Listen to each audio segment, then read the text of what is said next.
welcome to Nasdaq TradeTalks. I'm your host, Jill Malandrino, Global Markets Reporter at Nasdaq. We're coming to you from Hong Kong at SmartCon 2024 by Chainlink. Joining me for this segment, we have Amy Zhang. She's Vice President of Sales at Fireblock. We're here to discuss unlocking the potential of stablecoins and broader adoption of digital assets. Amy, it is great to have you with us. Welcome to TradeTalks. Yes, thank you for having me. You got it. And great amount of success in the past year for Fireblocks. Explain to us, what were some of the major milestones you achieved? Sure, 100%. Actually, in preparing for this interview, I was thinking like, what milestone should I call out on? Because there's so many, right? But I think what's really true and dear to my heart, one is really the partnership that we formed this year. We rolled out a global custodial partnership with many of our customers who now we're proactively referring clients to, because sometimes our clients want to have a wallet solution that's managed by themselves. Other time they want to use a custodian. Now when they work with us, they don't have to choose. So that's been a really exciting program for us. In addition to that, we've also launched additional programs, like with Chainlink, for example. We have a partnership with them to launch tokenization solutions for different assets, stablecoins, and so on, as well as with other foundations, right? That now we have different funding programs for our clients who are in the SMB space, who need that little additional funding to get started in building their digital asset dreams. So these are all the things I'm very, very excited about. It's so interesting to see these alternative forms of capital formation really come to life and starting to build the space. 100%, because I think for a lot of times we're in such an early stage of the industry, and that it is important for us to find ways to allow people to experiment, to build, and see what innovation comes out of it, and then find use cases that ultimately will be adopted and bring more users into this space. So we're definitely here very supportive of that, and also excited to see other partners of ours also doing the same thing as well. Yeah, so you just sat on a panel, Breaking Barriers, Unlocking Stablecoin Potential with Real-Time Visibility. What were some of the main takeaways from your panel? Yeah, I think number one was really about the users shouldn't have to be thinking about stablecoins, right? They should get the benefit. They want a very good user experience. They shouldn't have to really think about the different assets or chains and what all these things are on. From the user perspective, it should be a one-click, really friendly process in order for stablecoins to have true adoption. On the back end, I think we talked a lot about the specific functionalities that these assets needs to have. For example, we talked a lot about privacy, right? And if you think about today, when I send you $1, although on Venmo and different apps like that, maybe there are some details of transactions, but these transaction details are largely private. Versus in the public blockchain world, when I send you something, not only can you see this transaction, you can also see all my transaction history as well from a wallet. So there are barriers to entry for wider adoption, so we talked a lot about ways to resolve those and finding a path for more people to feel comfortable using this technology. I find that encouraging that we're thinking about user experience. Like that is top of mind for almost all the panels that people have been reviewing with us.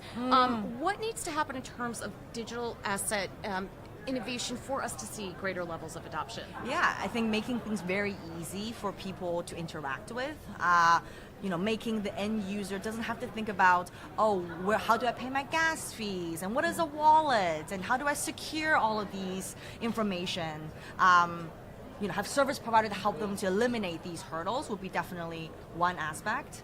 I think very often we talk about regulation, but more specifically, clear regulation that allows businesses a framework to operate within. And I think that's what's really been happening this last few years. You've got, MiCA in Europe, you've got changes in regulation in the US, and also obviously, in Asia, there is a lot of very supportive, but more importantly, clear guidance as to how business needs to operate. And that's been very, very helpful, and I think that will continue to be very helpful in getting more adoption. And I think the final piece of the puzzle really around, and I think is making sure that the operator knows how to make revenue, right? And I think a lot of times in digital asset space, there's a lot of feeling of problem searching for a solution, solution searching for a problem, right? Where people are innovating, are experimenting, but they actually haven't really figured out how to turn this into a commercial product. And I think once those things becomes clearer, they will then build solution and invest, then ultimately the users will get the benefit as well. I mean, that makes sense what you're saying, because you don't want to create a solution for problem doesn't exist. Even if you're thinking about it from the investing perspective, you want to get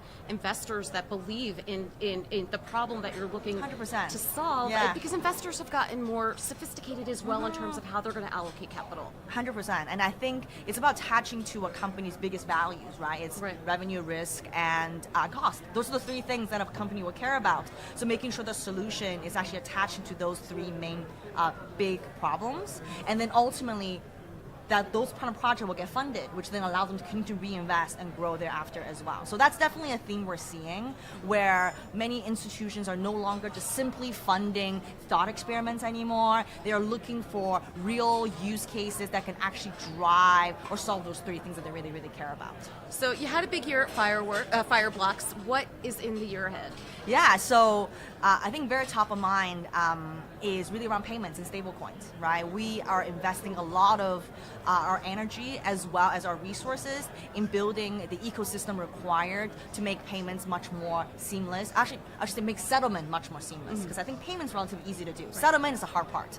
So to give you some interesting statistics, we now have onboarded over 145 PSPs and payments clients on our platform who are in some shapes or form help facilitating both cross-border as well as just direct merchant to user payments. So that's quite exciting. And when we go and ask them, like, hey, what are you guys doing with these stable coins, and who are your customers? And they are highlighting that, you know, traditional industries like e-commerce, shipping, they're actually leveraging their services and leveraging stable coins as their preferred medium of settlement. And that is super exciting for us as a wallet provider, but also for the whole entire industry as well, because that is clearly a one real world use case that is getting organic adoption. And these people are moving really serious amount of digital assets, so in stablecoins. So we're very excited to see that. Yeah, it is. It's great when you can start asking who are your clients. Yeah. So I think that's a great advancement there, Amy. Appreciate the insight. Thanks for joining.